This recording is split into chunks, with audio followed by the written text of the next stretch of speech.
Mike Rowe, welcome to the show. Thanks for having me, guys. Always a pleasure. Well, a big fan of your work with Dirty Jobs, and plus the work you're doing now after Dirty Jobs, promoting the trades, being an advocate for that.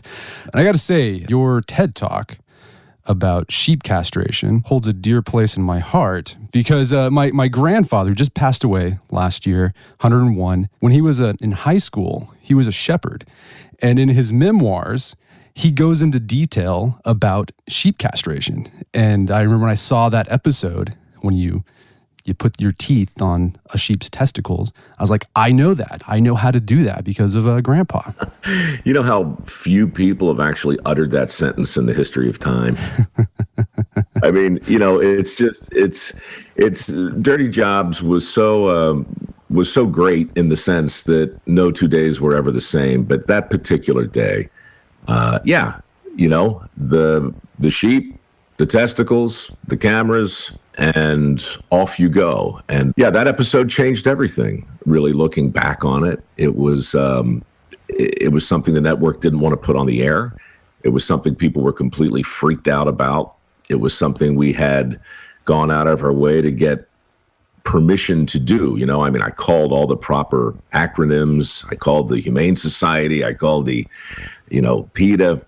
They told me how it was supposed to work. And when I got there, of course, it was a totally different deal. And we just learned so many things in that episode that it completely changed the direction of the show. And to some extent, my own career. It's amazing what'll happen when you bite the balls off a sheep. I mean, how did it change the direction of the show after you did that? Well, in a couple of ways. You have to understand, first of all, Dirty Jobs was such an anomaly. It never was supposed to be a hit, much less even on the air. We snuck onto the air in 2003 at a time when there was really no other shows about work anywhere. And the network was kind of horrified, to be honest, by the number of people who liked it, because it didn't really fit with their brand, or at least with their notion of what the brand was at the time. So there was a lot of cognitive dissonance about the show. And so we were constantly at odds. I was always trying to push the envelope a little bit with the network and argue for a completely transparent look at whatever the job at hand was. And, so there was just there were files, Brett, that already existed on me. Files from OSHA, from the Humane Society, from PETA, from the FBI. I mean, there's an army of angry acronyms that used to watch the show and complain about things that they saw on TV that didn't comport entirely with their worldview. So when I told my boss that I was going to be castrating sheep, she said, "For God's sakes, Michael," her name was Gina McCarthy. She said, "For God's sakes, please make sure we do this right." So, I called the proper authorities to tell them what I was going to do, and they explained that you would take rubber bands and put them over the testicles of the sheep, and that would retard the flow of blood, and eventually the testicles would fall off. And I thought, well, that's pretty weird, but it'll be great TV. And of course, when we went there were no rubber bands. It was just a rancher and his wife and a penknife and a scrotum that was quickly sliced open. 2 testicles were exposed, and this guy started literally biting the balls out of the scrotum of sheep and spitting them into the bucket that I was holding. And it was just so shocking because it was so unexpected, because I'd done all my homework. I knew how we were supposed to do it. So my TED Talk, which, by the way, I had no idea I was giving one until about 20 minutes before I gave it, but my TED Talk was really an explanation of that episode and how you can get all the authorities to tell you precisely how you're supposed to do a thing and still be completely dead wrong. As brutal as it sounded, the sheep that we castrated with our teeth fared so much better than the ones that we used the rubber bands on. Because, after Albert bit the balls off and spit them into my bucket, I was like, hold on a minute. We can't do it this way. We have to do it the approved way. And so we did it the approved way, and then we had a chance to see the aftermath. And if you look at a baby lamb with a rubber band around its testicles next to another baby lamb who just had its testicles bitten off, The baby lamb with the testicles bitten off doesn't have a care in the world. There's very little blood. He's already forgotten about that which is gone, and he's prancing around like it's a new day. The one with the rubber band around his nuts, he limps around and quivers and sits in the corner in agony. It changed the direction of the show, and it changed the direction of my career, because it indicated perfectly that you can be absolutely right in terms of compliance and still somehow manage to have your head completely up your own ass. You talked about peripeteia, that Greek concept in the show. Yeah, anagnorisis and peripeteia. Sure, that's it. I'm wondering who's the guy that figured out you bite the testicles off a sheep to castrate them. Like, that was the best way to do it. I shudder to think like the true etymology of that process, but I would imagine it simply evolved out of practicality. You know, I'm sure your grandfather would have told you back in the day, you know, you're not out in the field with a team of people. It's really just you and sometimes one other set of hands. To properly apply the banding method, you need 3 people. And that's, you know, I mean, that's a lot of extra personnel.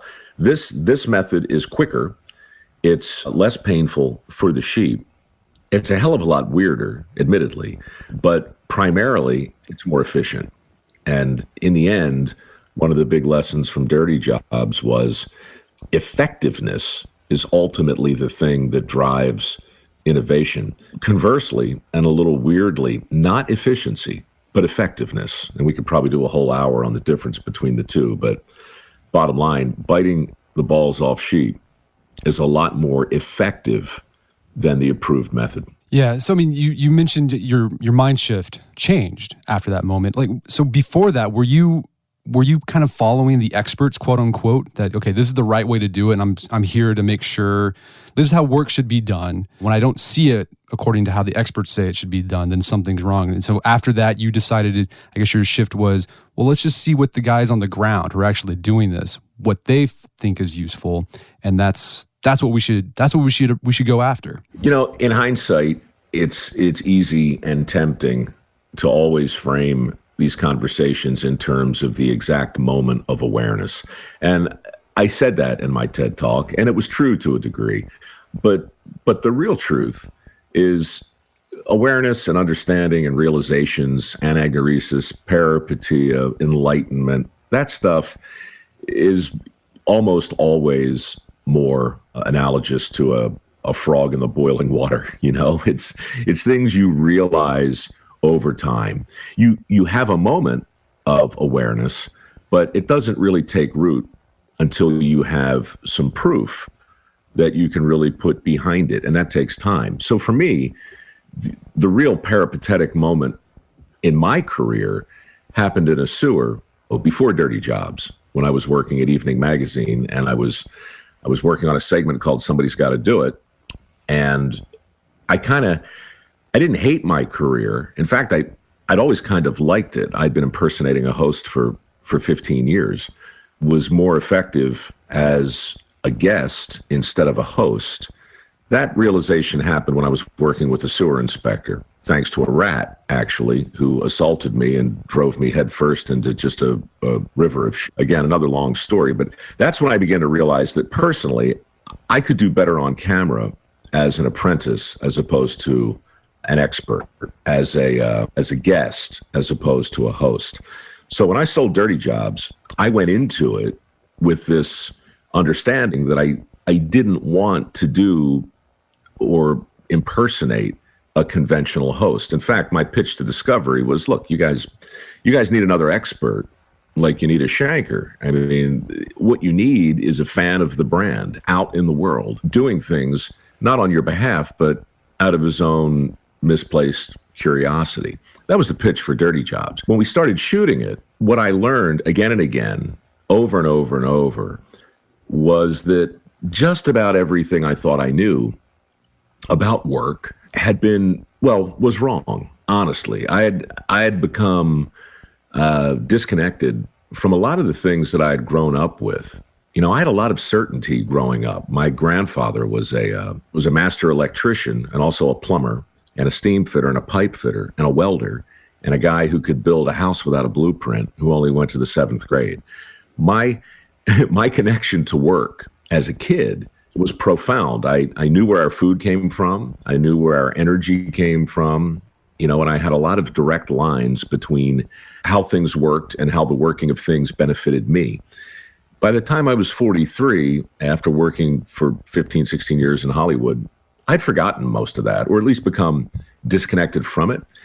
And so for me, on a very personal level, Dirty Jobs became a reminder of all of those disconnects, all of the things that I had taken for granted, from the lights coming on when we flick the switch to the crap going away when we flush the toilet. Those little miracles took on a larger significance for me, thanks to that show. And I think maybe, hopefully, to the viewers as well. So that's a long answer to your question, but peripatetic moments happen one on top of the next, and their effect is almost always exponential. So one day you wake up and you look back on all that stuff and you realize, holy crap, that's the point where my thinking diverged. That's the point where my career went in a direction I didn't intend it to. And so you can look back and you can retrofit things and try and sound smarter than you are. But in truth, in the moment, you're just a guy biting the balls off sheep, trying to understand why everything you thought you knew about this process turned out to be completely upside down. Well, speaking of how your career went a different direction than you thought it would go, I mean, since Dirty Jobs ended, you've become an advocate for making manual labor cool again. Started different foundations. We'll talk about that here in a bit. But let's talk about this. Why do you think manual labor is seen as uncool, right? And most kids don't aspire to be a plumber. They aspire to be some, social media influencer or banker or something. Why don't people want to go into the trades? We're suspicious of anything that doesn't come with a playbook. We want a playbook. We want to know what a good job is. And the best way to figure out what a good job is, now I don't subscribe to any of this, and I'm not an expert, obviously, but I think what's going on right now in society is we have a lot of anxiety around education and vocation. And that anxiety primarily exists with parents who are desperate not to screw their kids. There's also anxiety within the educational system from administrators and guidance counselors who don't want to be accused of sending some kid down the wrong path. And of course, there's a lot of anxiety among kids themselves because they're looking at the vast unknown future of their careers and hoping not to. At the same time, there's endless money available and a lot of pressure to borrow it in order to go down what a lot of people have said is the best path for the most people. If you put all of that stuff together, essentially, you've got a lot of anxious people saying, look, this is your best hope of being happy. Borrow the money, get a 4-year degree, get out in the world, and get busy chasing your dream. I know I'm generalizing, but from what I've seen, that's the trope. That's the bromide. That's the platitude that informs so much of what passes as good advice today. Regarding why blue-collar work is not aspirational, I think the main reason is because parents are hardwired to want something better for their kids than they had. The problem is we don't know what better means, but we now know that we have to define something as subordinate. So it gets a little wonky, but as theories go, I think it really comes down to, in the mid-'70s, we decided that college needed a big PR campaign, and we gave it one. And that PR campaign elevated the importance of a 4-year degree, not just for its inherent benefit, but it elevated it at the expense of every other form of education. So the message that started to go out to high school kids was, if you don't do this, you're liable to wind up over here, turning a wrench, or doing something that you really don't want to do, some kind of, vocational consolation prize. So what we did was we separated higher education from all other forms of enlightenment. Then we attached a price tag to higher education that exponentially rocketed through the roof. That was in the mid-'70s. At the same time, pop culture started to portray traditional working vocations as subordinate. I mean, if there's a plumber, come on, he's 300 pounds with a giant butt crack. It's just the way we portray plumbers. We write books, look at the best-selling books over the last couple of years. The 4-Hour Work Week is somewhere near the top. I'm friends with Tim Ferriss. I like his book, but the things we started to respond to were messages that said, hey, you can work less. And if you don't work less, then you're going to be a sucker. So pop culture, portrayals of work in the media, educational distinctions that are basically presented as a false choice, in my opinion, all combined to drive the cost of college through the roof. $1.3 trillion in student loans right now as a result of this cookie cutter approach to, what a good education is. And on the other end, where does most of the opportunity exist today? Well, it's in the skills gap. It's 5.6 million available jobs right now that nobody seems to want, that are sitting there waiting to be filled. It's not a coincidence that 75% of those jobs don't require a 4-year degree, but rather training for the very jobs that we're talking about right now. So again, kind of a meandering answer, but the reason blue-collar jobs fell out of favor is because alternative education fell out of favor. It's because the people who do the kinds of work that we're talking about started being portrayed in a negative light. And here we are. The skills gap's not a mystery. It's just a reflection of what we value. So too is the cost of a 4-year degree, in my opinion. Right. And the irony is this playbook that we've been pushing on our culture, I think it's just resulted in a lot of unhappiness. You have people with 4-year degrees up to their eyeballs in debt, working some office job that they hate and barely making ends meet. Yeah. Look, the hell of it is, here's what happens to me that's always problematic. I'll do an interview like this and everyone will more or less agree that there's a problem worth talking about. But what comes back over the net is Mike is anti-college and sometimes anti-education, and nothing could be further from the truth. The problem that you're describing happens because of money. It's not that a liberal arts degree is bad. I've got one and it served me well, but I got mine in 1984 and it cost $12,000. Today, the same degree from the same school costs $85,000. So if you spend that kind of money and borrow that kind of money and wind up suddenly in a cubicle doing something that, as it turns out, you really didn't want to do, how do you get off the road? You've already majored in your major. You've already borrowed the money. And now you've got to pay all that stuff off. And you don't really have the freedom or the flexibility to hit the reset button without, punching out of the whole proposition with a giant pile of debt. That's really what the problem is, and I feel badly for this generation because they get a bad rap, in my opinion. Obviously there's room for improvement everywhere, but we raised an entire generation of kids to believe that if they borrow the money and if they get the degree, then they will get the job of their dreams and then they will be happy. That entire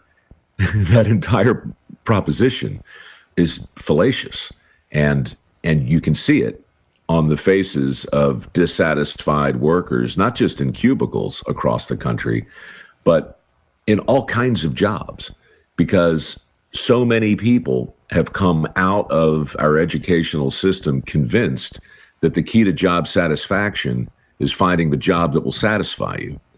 And of all the lessons that came out of dirty jobs, I think the biggest one is the fact that belief is completely and totally upside down. So don't follow your passion. That's bad advice. I think it's bad advice, but I would never say don't be passionate about what you do. See, this is the the fun part of Dirty Jobs. Once it really got its feet under it, and once it became a thing, was that it allowed me to look back honestly and question some of the advice that I'd gotten in my life, and I think a lot of other people have as well. Follow your passion is somewhere near the top, the worst advice ever given. It's right up there with work smart, not hard. But always follow your passion. The first time I saw it, it was written on a photo of a guy in a kayak paddling on some lake with mist on the surface, and there were butterflies in the background, and maybe even a unicorn, and it was just awful, and under it just says, always follow your passion. And I'm just like, what does that even mean? So on Dirty Jobs, the corollary was never follow your passion, but always bring it with you. Passion's too important to ignore, but it's too fickle to follow. And I think, look, if you really want to see what following your passion looks like, watch any of the first episodes of American Idol. Any of the seasons, episodes 1 through 5, where you see tens of thousands of people absolutely passionate about singing, right? Absolutely passionate about their artistry and their love of vocalizing. And they show up and they audition. And it's incredible to me that so many people can't sing. That's obvious. What's incredible is that these 18, 19, 20-year-old people are realizing for the first time in their life that they can't sing. That's amazing to me. And that disconnect, I mean, you can see it in their faces when they realize this is the first time somebody told them they're no good at a thing that they like. And so it's a great truth that, we used to teach early on, but now a lot of people don't find out until it's very, very, very late in their career. But the reality is it's entirely possible to be very passionate about something that you suck at. And, and that's useful, especially if you're going to attach money to your pursuit. So if you're going to go out into the world to try and make a living, the big lesson on Dirty Jobs, time and time again, the people I met all said the same thing. I didn't go looking to be a septic tank cleaner. I went looking for an opportunity. And that started by watching where everybody else was heading and going in the other direction. Then I bought a septic tank cleaning truck, and then I hired 3 people. Then I bought another truck, and then another truck after that. Now I've got 12 people. We clean septic tanks. I'm a millionaire. I've got a summer house and a margarita machine next to my pool.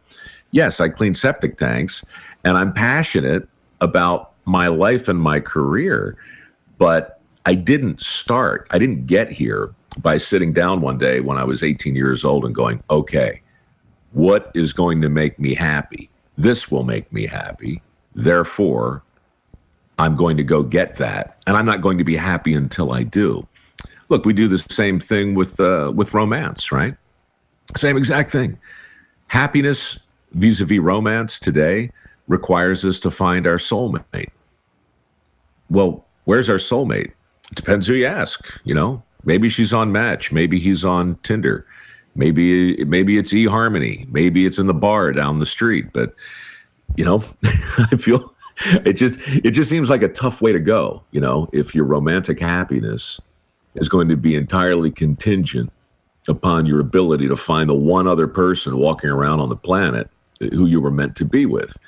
It's no less nuts, in my view, to approach the wide world of work and say, okay, all this opportunity's out there, but the one that's going to make me happy, that's the one I got to find. And then I can be happy. We just make it pretty hard for ourselves, I think. And the dirty jobbers I met did not fall victim to that. We've had a guest on the show, a guy named Cal Newport. He wrote a book, So Good They Can't Ignore You. And he agrees, following your passion is terrible advice. He says, passion comes whenever you get really good at a job and you see that you're effective in the world and that you provide value. That's when you start feeling passionate about the job. That's when you start feeling satisfaction with your jobs, when you see that. But it's not chasing your passion. Yeah, good for him. I couldn't agree more. Gladwell put it, I thought, pretty well too. A couple of books ago, he talked about meaningful work. Meaningful work is the thing that ultimately will lead to satisfaction faster than anything else. But again, the trick is there is no book out there called Meaningful Work, right? But we act as though there is. We're telling our kids today that this work over here is meaningful and important and worth your time. This work over here is not. Why we do that is really, I think, one of the great questions. I've never heard it answered properly. I've tried to, but I usually just ramble on into incoherence because it's almost unknowable. But we can't help ourselves. As a society, as a culture, as parents, as teachers, we simply can't help but somehow prioritize jobs into this jacked up ranking system that is completely and totally counterintuitive to the result we want. You can Google 100 top jobs and you'll have thousands of pages filled with hundreds and hundreds of surveys about what the best jobs are. You can do the same thing with schools. Every year, every major publication rolls out the top colleges in the country and the top jobs in the country. And you'll never find a trade school on that list. And you'll never find the jobs that are begging to be filled right now on that list. We just double down on the worst odds in the world, and we make it really, really hard for kids to feel excited about learning a skill. That's why we do what we do, in this foundation thing. If you train somebody to weld, well, then you can start working in 9 months at 60 grand. 2 years later, you can easily be making six figures. But beyond that, the business of mastering a trade opens an entire set of doors that most people didn't even know existed. And so way leads on to way, as the poet said. And before you know it, you'll find meaning in your work, whatever the work is. So let's talk about some of the big picture societal consequences of this skill gap you talked about. The skill gap is there's jobs that are available, ready for workers. There just isn't anyone there to take them because they don't have the appropriate skills. I mean, how does that affect us as a country on a high level? Well, it's a micro-macro thing. So look, on a micro level, no pun intended, its consequences are devastating. For an individual who goes down the wrong road simply because he or she didn't know other opportunities were available, that to me is the very definition of a tragedy. I mean, Aristotle said a tragedy was that moment in the narrative where the protagonist comes face to face with the unescapable truth of their own identity. And when you realize that your identity was based on the pursuit of a thing that you never really cared for or understood at the expense of all the other opportunities that are out there, that really is nothing short of a personal micro tragedy. To answer your question, on a macro level, I think the skills gap, not to overstate it, but I think it's a matter of national security. A balanced workforce is kind of like a coin, each side, heads and tails, is equally important. We don't have a balanced workforce today.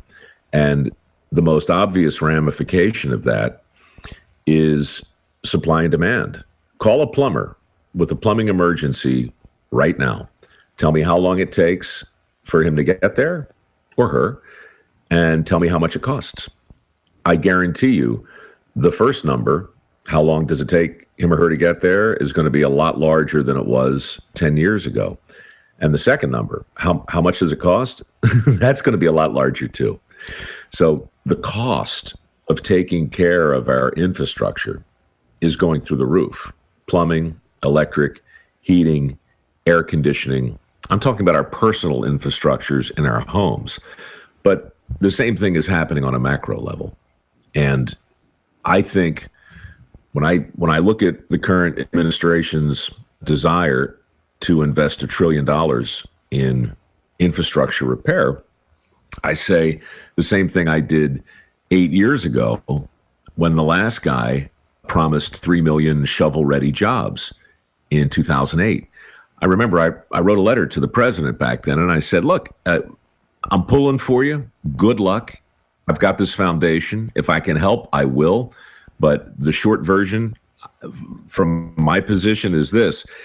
If you're getting 3 million shovel-ready jobs, then you have to understand that you're talking to a country that really doesn't admire the business of picking up a shovel. You just have to understand that, and you have to hit the PR element of your structure program squarely on the head. 8 years later, I said the same thing to the current guy. If you're going to spend $1 trillion to open up infrastructure repair, you have to, you surely know that we do not have a workforce standing by that's trained to do work. It's going to take years of training people and getting them the skills that they need. And that's not going to happen until or unless we celebrate these opportunities for what they are. So on a national level, the skills gap is nothing less than a matter of national security. 5.6 million jobs open right now. And Brett, no one talks about them. And we don't talk about them because it's unflattering. The existence of all that opportunity in a country like this, it doesn't speak well of us. But more to the point, it contradicts the prevailing narrative. And the prevailing narrative says, if we bring jobs back to the country, we're going to put more people to work. I'm not saying that's not true. It is true, but it's not a panacea. And it's not an action for which there's an equal or opposite reaction. Our current narrative, in my opinion, basically says that the more opportunity we can create, the more people will go back to work. It's not untrue, but it's not completely true, because the existence of this skills gap proves beyond a shadow of a doubt that the existence of opportunity alone is not enough to get everybody working.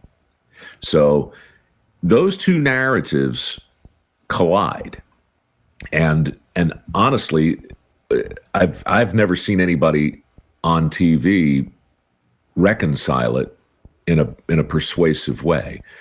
How do you reconcile, 60, 70 million people out of the workforce who could be working with millions and millions of open jobs that nobody's excited about doing? Whatever your answer is probably going to get sucked into some polemic, because everything is political today, and then it's going to get drowned out.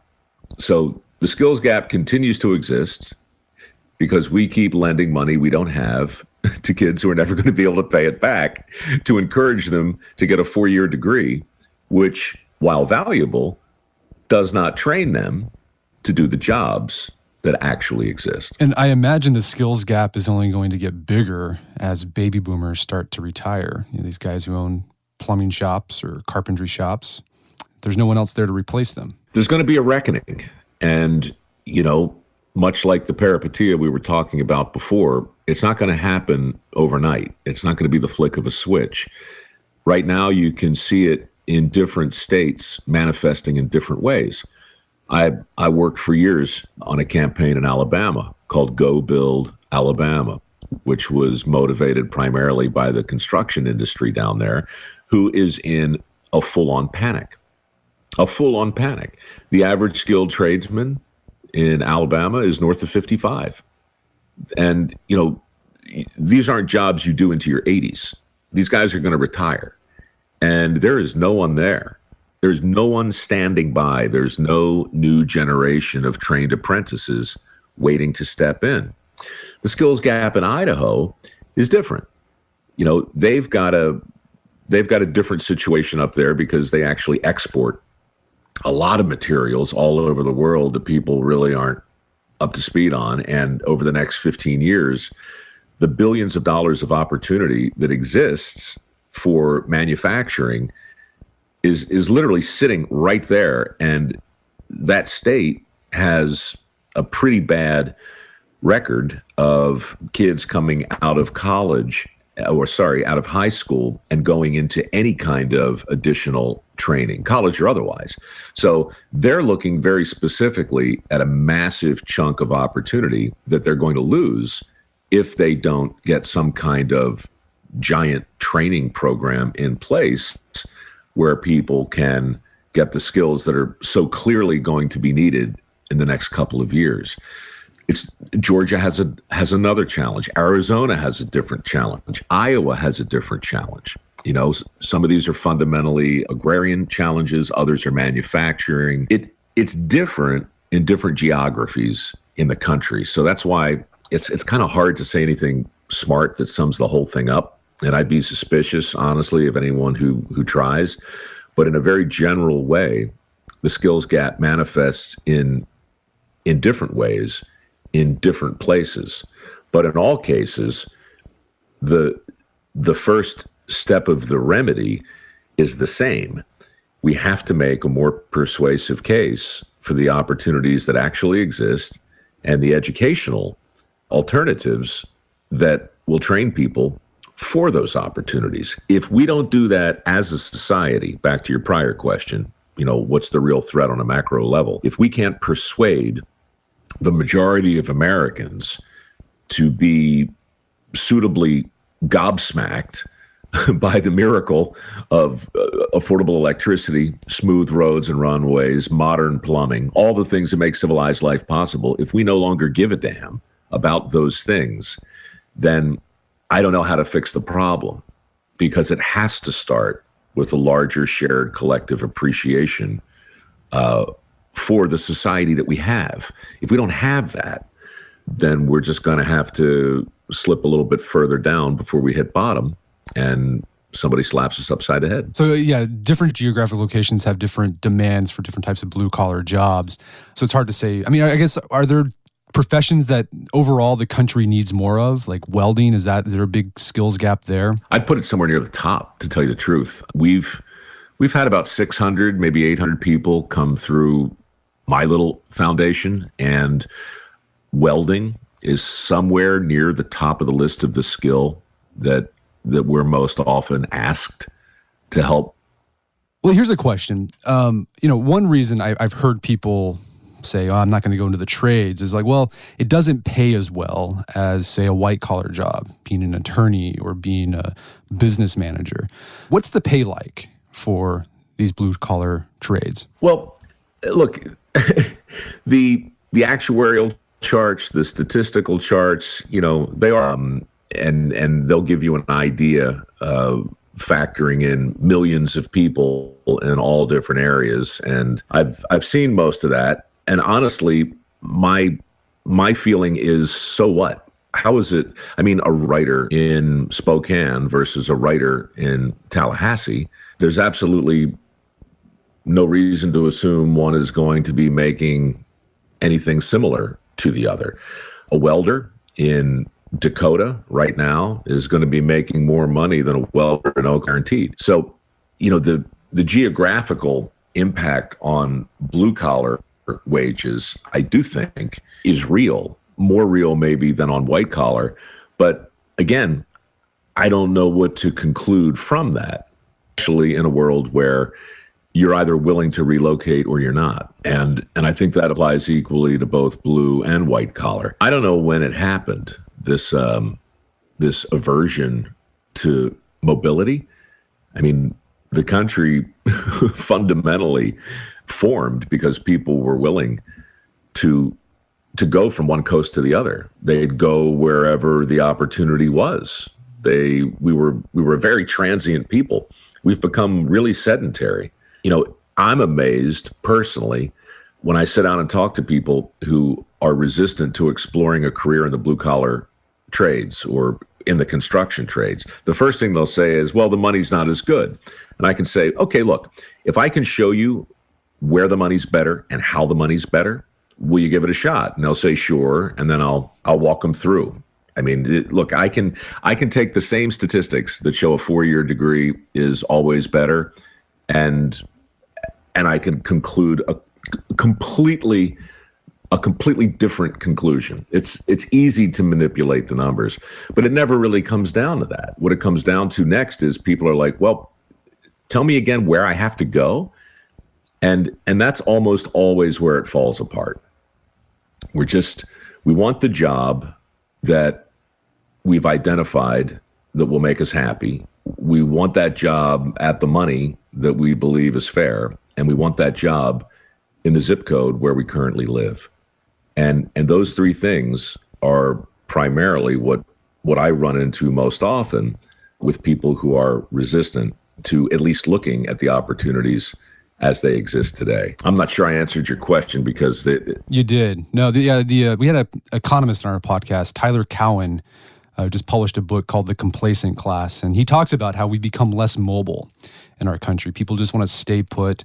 Yeah, you're right. We used to go travel the country for opportunities. We no longer do that anymore. And he makes all these arguments that it's hurting the economy, but it's also causing us to become more segregated, and it's a lot of downstream effects of us becoming less mobile. So if you haven't checked that book out, check it out. It's really interesting. What's it called again? The Complacent Class. I'm writing it down right now. It reminds me of a thing. There used to be this thing called the Popcorn Report. A woman called herself Faith Popcorn. This is back in the 80s. But she talked about it in terms of our unwillingness, or our growing unwillingness to even venture out of our own homes. And she was looking at the coming technology and predicting that we'd have something, she called it cocooning, where, we would just more and more and more build our homes in a way that allows us to stay in them more and more. And then, of course, with delivery services and better technology, better TVs, everything else, cocooning turned into something she called burrowing. So, we just kind of doubled down on the whole notion of a cocoon. And so essentially we're here now. We're more connected than we've ever been, thanks to the kind of technology we're using right now and social media, but we're more disconnected than we've ever been as a result, and less mobile at the same time. And so, I'm not sure what's next. Where do you go after burrowing? Probably like you're going to wind up in an altered states tank like William Hurt. We're just going to be there, suspended in some kind of gooey animation, completely connected and mentally fulfilled, but it's the atrophy that's going to kill us in the end. Besides the blue collar trades, are there other trades where we're seeing a skills gap? Because I can think of one off the top of my head is tailoring. I've got my tailor. He's this 96-year-old Polish immigrant. He survived the Holocaust. He's here in town. I'm like, why are you still working? And he says, like, there's no one else to do the work. Like, I can't retire. He says, yeah, no one wants to go into tailoring or learn a trade. And the thing is, the money's good. Like, he's expensive. And he can be expensive because he's the only one who can do what he does, like, really well. Yeah, look, there's a tension between what I do, what I want, and what I hope for. I'm a fan of the guy you just described, and I'm a fan of the plumbers and the electricians and the pipe fitters and all the people that I rely on. I want them to do well, but at the same time, I'm a consumer. And so, when my toilet explodes, when my engine just falls out of the car, how do I want to pay? Right? So this is where labor and work sort of diverge. They've come to mean different things. I love the fact that your 96-year-old Polish tailor is still making a great living, but I hate the fact that no one has looked at that industry and said, good grief, look at all the opportunity here. The answer to your question is sure. The skills gap applies to any vocation that requires a skill that can only be attained through training and apprenticeship. And I can't think of a single vocation that relies on those two things where a gap hasn't manifested. So yeah, you can talk about cosmetology, you can talk about tailor, you can talk about all that stuff. The only distinction I make, and it's just a fact, some jobs fundamentally improve, call them the wants of our life. You want your suit to look good. You want to be able to get a haircut in a way that doesn't require you to schedule the thing 3 months in advance. But you need your toilet to flush when you hit the handle. You need your lights to come on when you flick the switch. We need this technology you and I are using right now to function properly for this interview to occur. So there's certain vocations upon which the entire country depends, and there are certain vocations that we like. So I do make a distinction. It's not a judgment, but I make a distinction between a really great plumber and a really great tailor, because life goes on without a really great tailor. With plumbing, not so much. That's true. That is true. Not so much. So tell us a little about the foundations you started to promote blue-collar trade work. Well, actually, not long after that whole sheep castration thing, it became so clear to me. This was in 2008, and when the economy tanked, the obvious narrative and the obvious headlines that we saw day after day after day focused on unemployment numbers. And as the unemployment rate nationally crept up to around 10%, everywhere I went on Dirty Jobs, I saw help wanted signs. I mean, everywhere, all 50 states. And so it was that awareness that there were two conflicting narratives going on: a widening skills gap, contemporaneous with rising unemployment, that made me think, if this show has any kind of worthwhile legacy, maybe it should be me talking about the opportunities that exist that no one else talks about. So that's how the foundation started. In 2008, on Labor Day, I asked the fans of Dirty Jobs, who happily numbered in the millions, to help me build a trade resource center online that collated the alternative educational programs state by state, along with apprenticeships and fellowships and all of the things that weren't a 4-year degree that would lead to jobs that actually existed. And the fans of the show were amazing. They just overwhelmed us with information and links. So I hired people to try and organize that. And then I built a trade resource center and put it online, and we called it MikeroweWORKS. It was useful to a point. It wasn't a job board, but really what it was just proof positive that opportunity was everywhere. And that was a useful message, I think, for people to hear in 2009. I think it's useful to hear now. But the Trade Resource Center became very difficult to manage because it was so enormous. And I'm not an IT guy, and I didn't want to spend so much time, organizing things through some sort of, modern age Dewey Decimal system. It just, it was killing us. And besides, the more important element from building the Trade Resource Center was just the idea that I could go out and say, look what the fans of the show did. Look at the opportunities that exist. And as I started doing that, companies started coming and saying, we have a lot of those opportunities right here. How can we help? And so I started partnering with lots and lots of different companies to focus on jobs that existed under their roof. And then people wanted to contribute. And I didn't really have a mechanism for accepting money, and I didn't know what to do with it. So I resisted that for a while, but ultimately it seemed like a sensible thing to do to set up a scholarship program. So MikeroweWORKS kind of evolved over the years, but today it's still a PR campaign for jobs that actually exist. But primarily it's a scholarship fund. We call it a work ethic scholarship program. We look for people who are willing to get the necessary training to pursue the kinds of jobs that we're talking about. And that's been pretty rewarding, and it's been good. Not huge by foundation standards. We've given away a little more than $4 million since we started. But they're modest stipends, $2,000 here, $5,000 there. People who want to be a tailor, people who want to be a plumber, we can help. And so we have. And honestly, of all the things dividing the country right now, the thing that worries me the most is the divide between a big group of people who seem convinced that the system's totally rigged and there is no hope, and a group of people who are convinced otherwise.